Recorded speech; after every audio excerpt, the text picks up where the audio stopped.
Assalamualaikum warahmatullahi wabarakatuh. Perkenalkan, nama saya Helena Ramadhani Harahap, mahasiswa program studi Perbankan Syariah semester 4. Pada kesempatan kali ini, saya akan menjelaskan mengenai defisit anggaran pada mata kuliah Ekonomi Moneter dan Fiskal. Saya mulai dari pengertiannya. Defisit anggaran adalah kondisi ketika pengeluaran pemerintah lebih besar dibandingkan dengan pendapat negara dalam satu periode tertentu. Nah, biasanya 1 tahun. Artinya negara mengalami kekurangan dana karena belanja yang dilakukan melebihi pemasukan yang diperoleh. Dalam praktiknya, pendapatan negara berasal dari pajak, penerimaan negara, bukan pajak, PNBP, dan hibah, sedangkan pengeluaran digunakan untuk berbagai kebutuhan seperti pembangunan infrastruktur, gaji pegawai, subsidi. Nah, secara sederhana defisit ini mirip dengan kondisi keuangan pribadi ketika pengeluaran lebih besar daripada pemasukan. Nah, penyebab terjadinya defisit anggaran yaitu faktor utamanya seperti pengeluaran pemerintah terlalu besar, misalnya untuk pembangunan besar-besaran atau peningkatan bantuan sosial. Kedua, pendapatan negara yang menurun, misalnya karena penerimaan pajak yang tidak optimal atau kondisi ekonomi yang sedang lesu. Ketiga, adanya krisis ekonomi seperti pandemi yang memaksa pemerintah meningkatkan pengeluaran untuk menyelamatkan ekonomi. Nah, selain itu, defisit anggaran juga bisa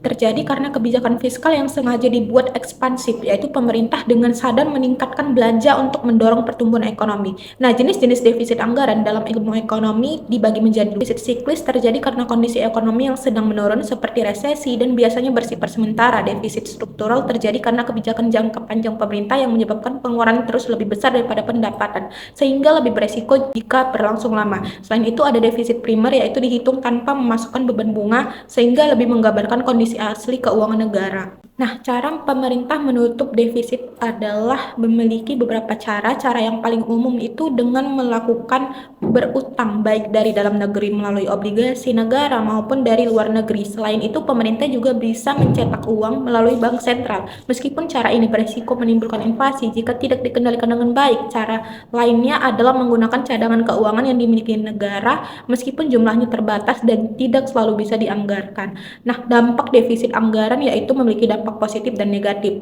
Positifnya mendorong pertumbuhan ekonomi, membuka lapangan pekerjaan, dan membantu masyarakat terutama dalam kondisi krisis. Namun, dari sisi negatif, defisit dapat meningkatkan utang negara, menambah beban bunga yang harus dibayar, serta berpotensi menimbulkan inflasi. Jika tidak dikelola dengan baik, defisit juga bisa membebani generasi mendatang karena mereka harus menanggung utang tersebut. Nah, pandangan teori ekonomi mengenai tentang defisit. Dalam teori ekonomi, terdapat perbedaan pandangan mengenai defisit anggaran. Menurut pandangan Keynesian, defisit diperbolehkan bahkan dianjurkan ketika ekonomi sedang lesu, karena dapat digunakan sebagai alat untuk merangsang pertumbuhan ekonomi. Sebaliknya, menurut pandangan klasik, defisit dianggap kurang baik karena dapat mengganggu stabilitas ekonomi dan meningkatkan beban utang negara. Nah, defisit anggaran di Indonesia defisit anggaran diatur agar tetap terkendali, yaitu tidak boleh melebihi 3% dari produk domestik bruto atau PDB. Aturan ini dibuat untuk menjaga stabilitas keuangan negara dan mencegah terjadinya krisis akibat utang yang terlalu besar. Dengan adanya batas ini, pemerintah dapat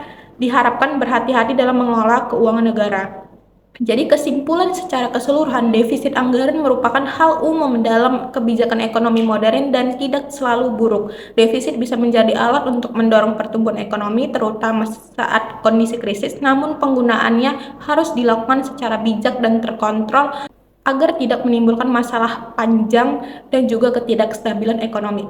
Baik, itulah materi mengenai defisit anggaran. Terima kasih, semoga bermanfaat. Wassalamualaikum warahmatullahi wabarakatuh.